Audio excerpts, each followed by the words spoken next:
Le bare knuckle, autrement appelé boxe point nu en français, est l'ancêtre de la boxe anglaise. Et comme son nom l'indique, elle est pratiquée sans gants. Cette boxe a été inventée au Royaume-Uni et les premiers combats de bare knuckle furent organisés au XVIIe siècle. Mais en 1886, le marquis de Queensberry interdit le bare knuckle et réglemente la boxe en imposant les gants, au profit donc de la boxe anglaise que l'on connaît actuellement. Suite à l'apparition de cette nouvelle manière de boxer, le bare knuckle fut mis de côté par les organisateurs de combats ainsi que les spectateurs.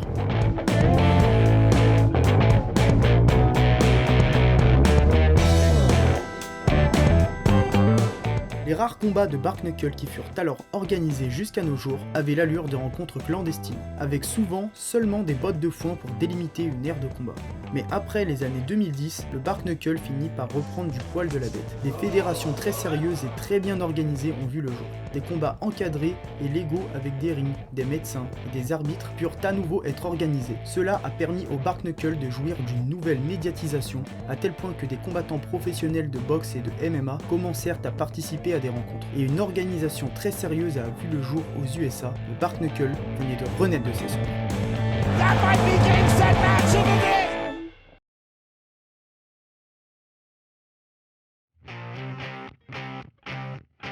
Et ça c'est moi, pratiquant de sport de combat à mes heures perdues, et aujourd'hui débute ma préparation pour un combat de bare knuckle, discipline dans laquelle je serai le premier français à combattre.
Le sparring ne tourne vraiment pas à mon avantage. Je suis beaucoup trop lent et ma technique est beaucoup trop approximative. Et face à un champion de kickboxing, mes lacunes se font ressentir immédiatement. Il va falloir me mettre sérieusement à l'entraînement si je veux être prêt pour mon combat en Angleterre qui a lieu dans un mois.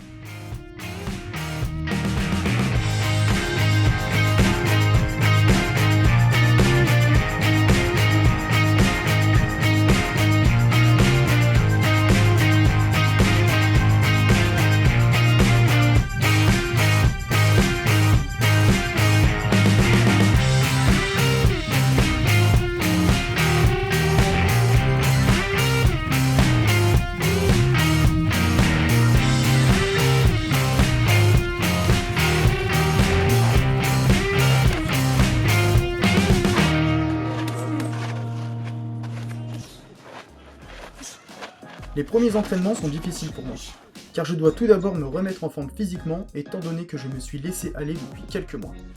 Mon manque de temps et de moyens ne me permettent pas de m'entraîner dans une salle de boxe. C'est pourquoi je m'entraîne dehors. Fort heureusement, j'ai des amis pratiquants de sport de combat qui n'hésitent pas à me prêter main forte dans ma préparation.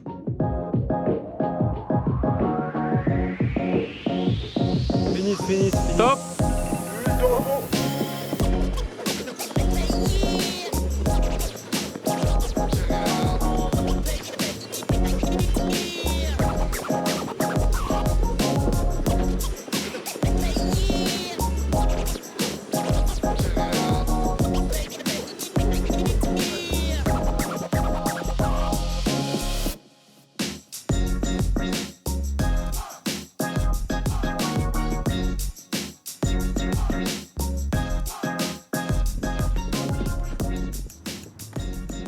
Je dois changer de régime alimentaire pour perdre du poids, soutenir l'entraînement intense qui m'attend et m'habituer à combattre à un poids d'environ 80 kg. Plus l'entraînement avance, plus je récupère ma condition physique. Le combat que je dois effectuer durera 3 rounds. C'est pourquoi j'ai décidé de m'exercer à combattre un adversaire différent à chaque round en série consécutive de 5 rounds. J'encaisse de mieux en mieux les coups et les appréhende de moins en moins. À mesure que les sparrings s'enchaînent, je me sens beaucoup plus à l'aise en combat et ma technique commence à s'améliorer, même si elle est encore loin d'être suffisante.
Les dernières semaines furent difficiles à assumer.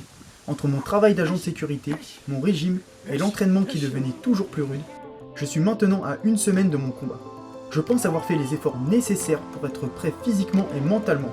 Le seul bémol reste ma technique, encore trop faible à mon goût. Mais il est trop tard pour reculer.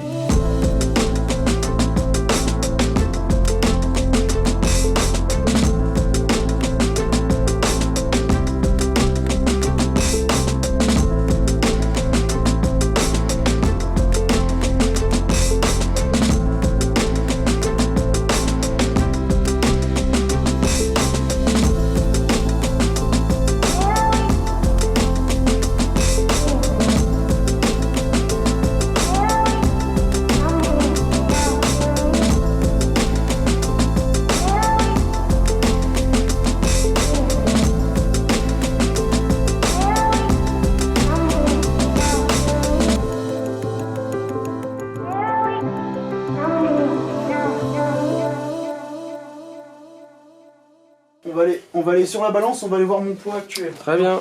Tu vas te mettre ici, un sol bien plat. C'est dommage, c'est que tes pieds, c'est clairement pas ton avantage. Hein, donc, Ouais, c'est sûr, mais bon.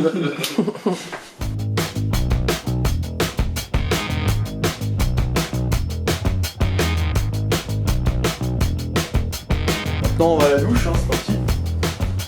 C'est limite film porno. Après un long voyage jusqu'à Manchester, j'ai un premier adversaire à affronter qui est nul autre que mon propre poids. Il est 14h et je pèse actuellement 80 kg et 700 g. Dans 4 heures, je devrais peser 700 g de moins pour atteindre le poids imposé par le barfist pour combattre dans ma catégorie qui est de 80 kg. Je vais donc pour cela utiliser une technique de perte de poids rapide appelée le cutting.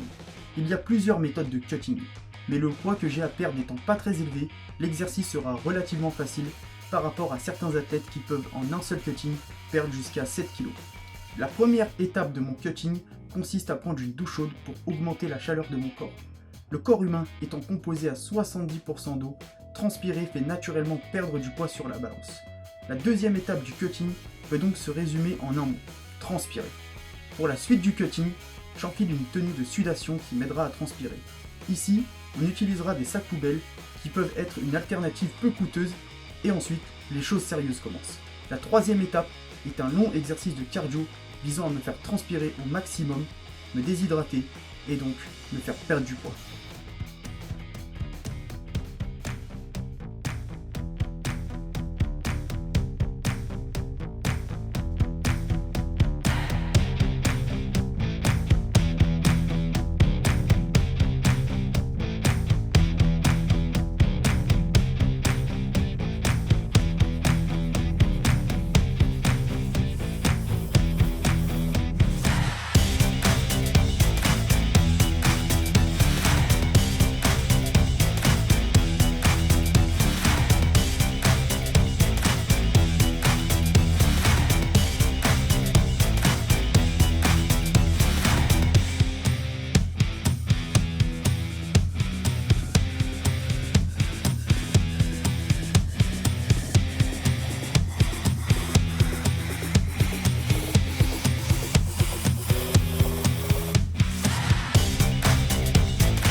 Cutting enfin terminé, je suis complètement déshydraté et je n'ai qu'une envie, c'est de boire de l'eau.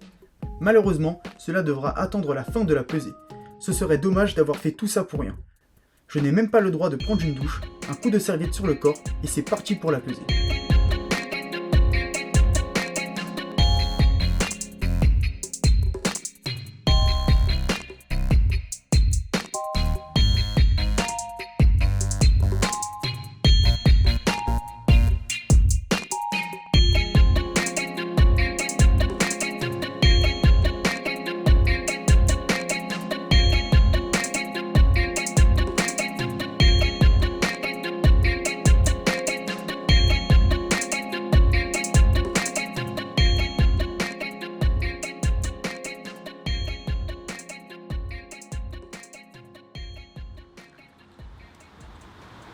Come for his nuts. He's come from nuts. Nuts. You want some nuts?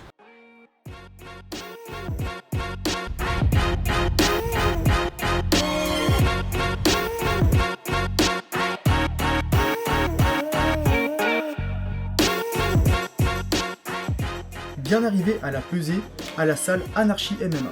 Autour de moi, aucune gueule d'ange, mais des gueules cassées.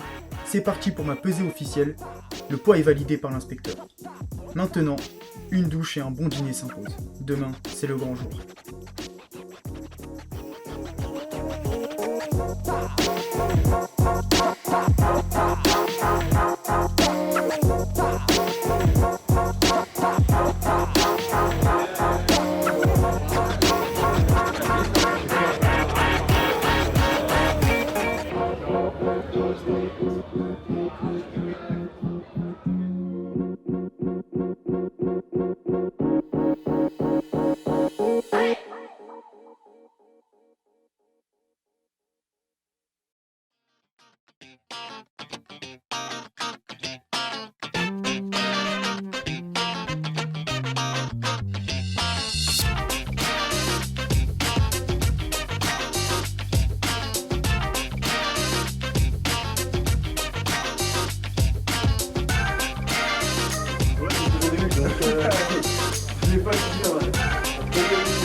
Nous allons pouvoir interviewer le promoteur du Barfist pour en apprendre plus sur l'univers de ce sport.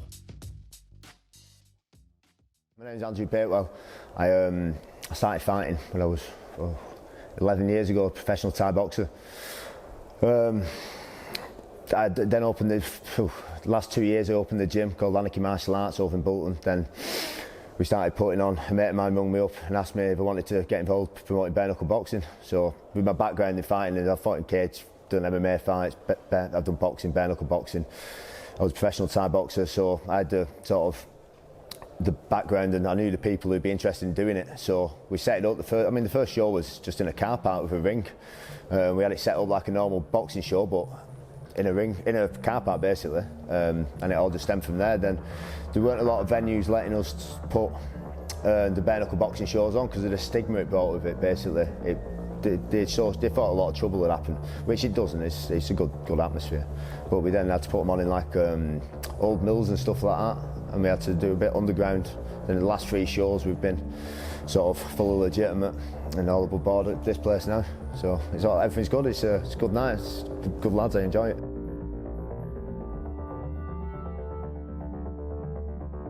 When you start to organize like Bare Knuckle, Yeah. what was your first idea? Like, how are you going to organize this and why? It was difficult, but I think it worked because there's so many people doing boxing, white collar boxing these days in England. It's sort of like the tough lads. It's been sort of filtered out. So say you've got a good fighting lad, and he's had the shine taken off what he does because someone's uncle does it in a charity boxing fight. There's a lot of charity boxing fights about, and now the lads have got the opportunity to sort of get the bragging rights again, you know what I mean? To tell people they're a bare knuckle boxer. It's it's got to be bragging rights, hasn't it?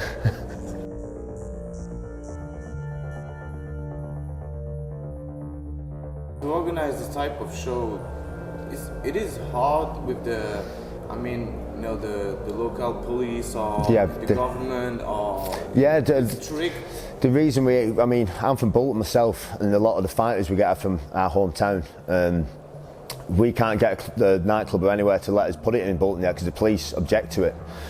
Bowlers, they put bare knuckle boxing shows on a few times now, so they have no problem with it. But the smaller venues, they're still very scared of it because they think it's going to just bring trouble with it, and it's got bad. They don't really know enough about the sport. Yeah, it's very new. It's just like MMA was back in the early years. It's just they hear the word bare knuckle boxing and they think, oh, it's going to be blood and dead people everywhere. But it's not. The 9 times out of 10 they're over a lot quicker because as soon as someone gets hurt, they don't want to get up. I've seen lads in white collar boxing having to be stretched out because the ref's not stopped and they took too many blows to the head. It's just they can go on too long. In bare knuckle boxing, as soon as you get a good crack, you ain't getting back up, are you? There was another company who set it up. They were the first people to do it, and there was a lot of grey areas in the legal side of it. Not a lot of people knew how they were getting away with it. There was only 2 companies doing it when my mate rung me up, and we weren't massively sure about the legality side of it. So basically we just set it up and we just hoped for the best, really. We were hoping, there was a lot of grey areas. It was very difficult, so nobody could give us an answer if it was legal or illegal. But turned out it's just the same as MMA because they've got the hands covered with wraps. Everything's all right. Yeah, but it was difficult to work out what was legal and what wasn't at first. Can you tell really quick the story of bare knuckle when you started in England? Just like I said, it started with another company they set up, and they used to do it in the hay bales, and there was other companies called Field Rage and stuff like that used to do it in basically set up a lot of bales in fields and stuff like that, and people used to just come along and fight, and it's just grown from there, really. Other companies, a lot more companies setting up now. I think the next few years it's going to go really mainstream. It's just been difficult at the minute because there's so few venues letting you do it, so the number of companies is very limited to where they can get somewhere to let them do it, basically. But it is growing, to be fair. In France, the MMA is still illegal. And what's your thought about it? People are going to do it anyway. I mean, you might as well legalise it.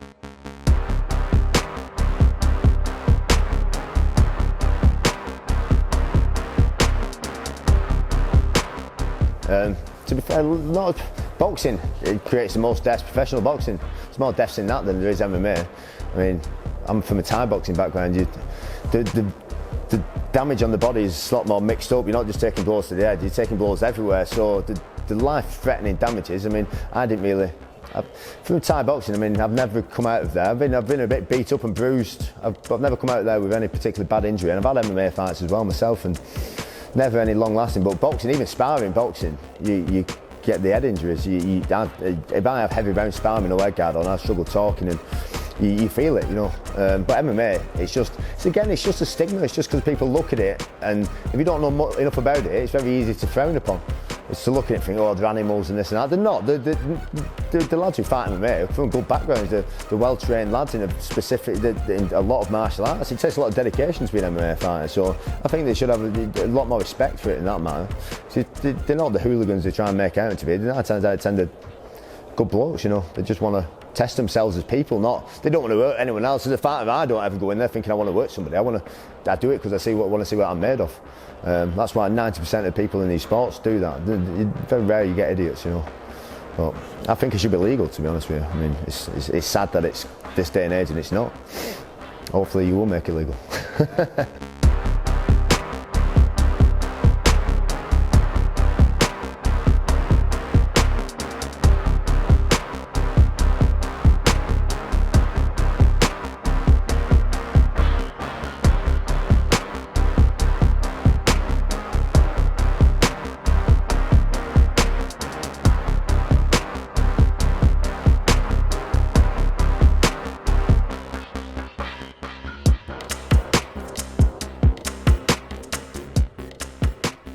Yeah, it's a shame though, because they should support their own fighters, you know.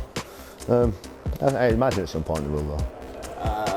Now we talk about money. Oh dear. So, sensitive Okay. subject. Yeah. Can a fighter can make money with bare knuckle fight? They can.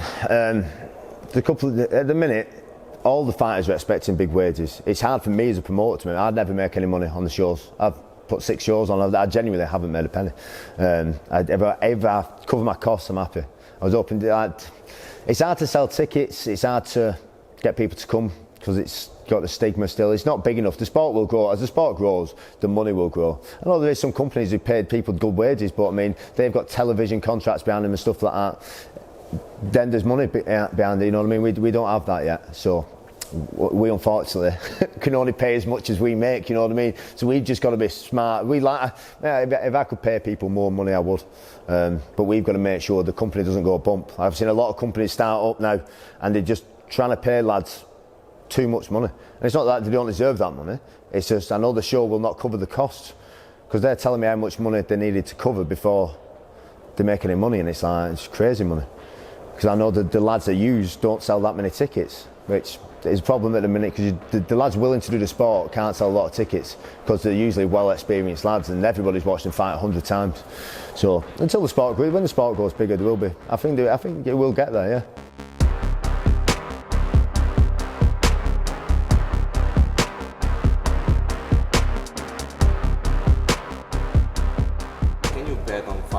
No, you can't, mate. No, it's illegal. That is the side of it that is illegal. So yeah, we don't have anything to do with that. It's sport. I mean. No. There used to be years ago, but now it's completely legal. They're running everything completely legal. The betting side of it is illegal. What's your ambition for?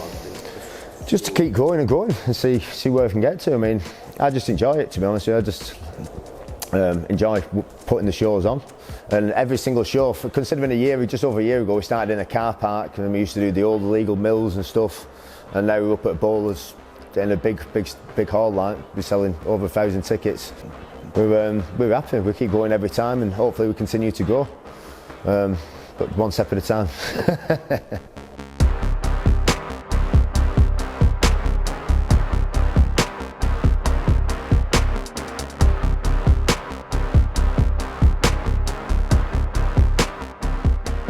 Something to say to the French people or all people all around the world? Yeah,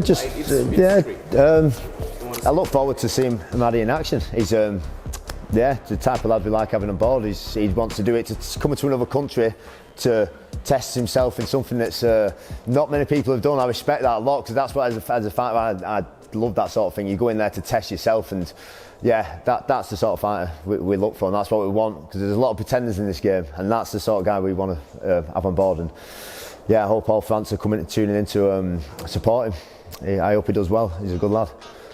Yeah. Thank you very much. Yeah. Thank you.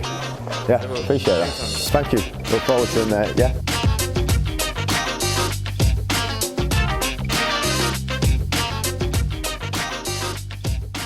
Listen, man, this is the place to be. If you want to be a king, you want to step in the ring, do your thing. See, B2W Boxing. Exercise with a punch. You want to deal with me? I'm the king. Step in the ring, do your thing. Bam, bam, bam.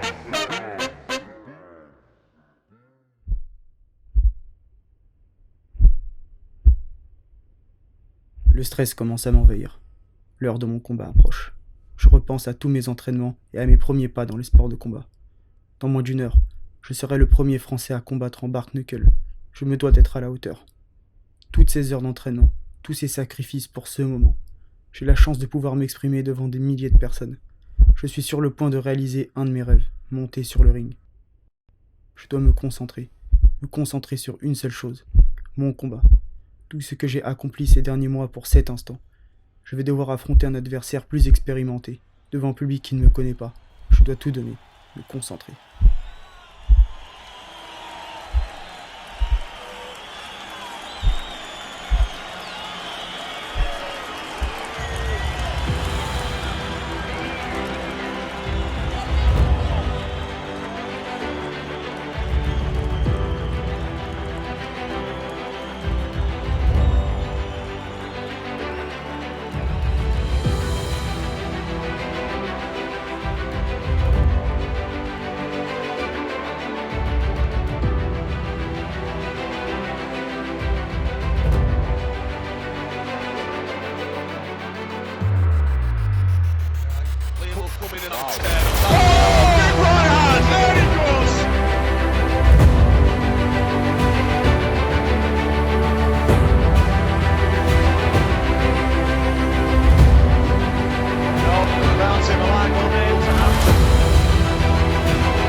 À moi de montrer de quoi je suis capable.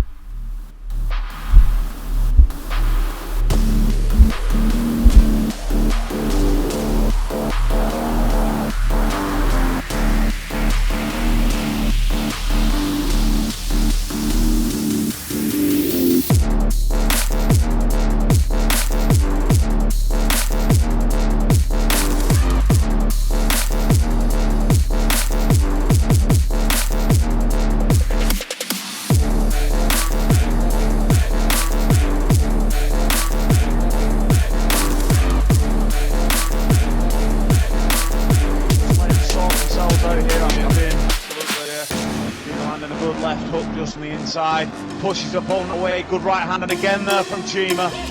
Dalmari.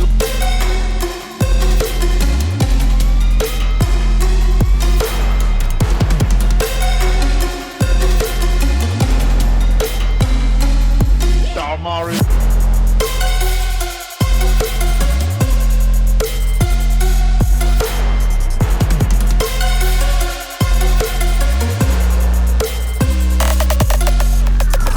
Oh, he's frustrated. Oh, good hit left.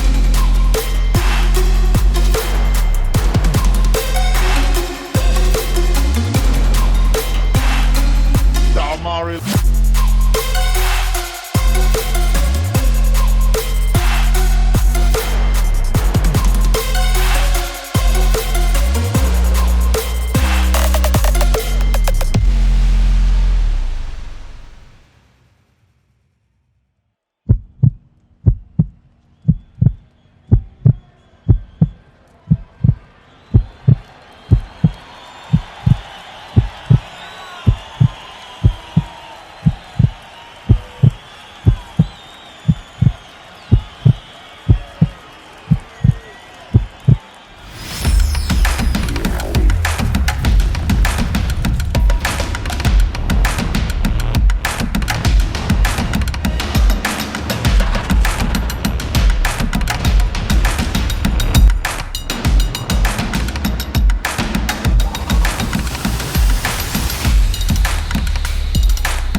Laisse-le venir. Regarde, t'es embauché. Écoute-moi. 1, 2, tu sors. Allez, donne-lui 2. Avance pas sur lui. Mets tes mains et t'arrêtes. C'est lui qui vient, c'est pas toi.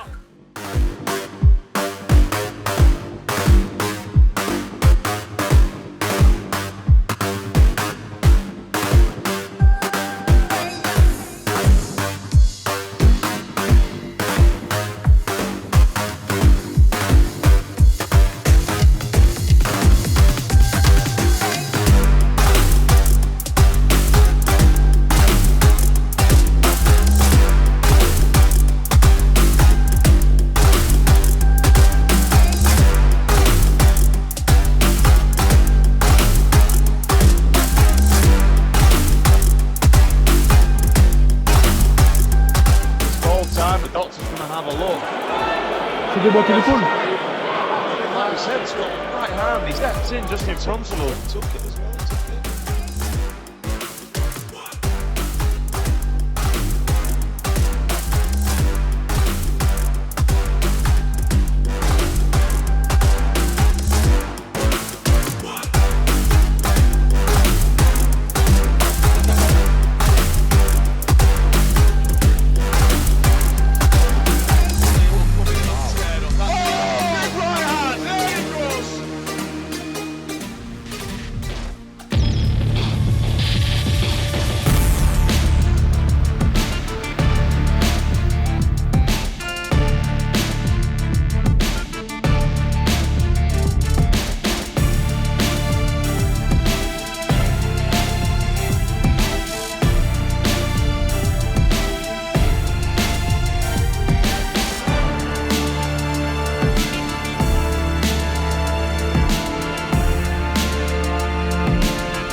Malgré la défaite, je ne suis pas déçu de mon combat.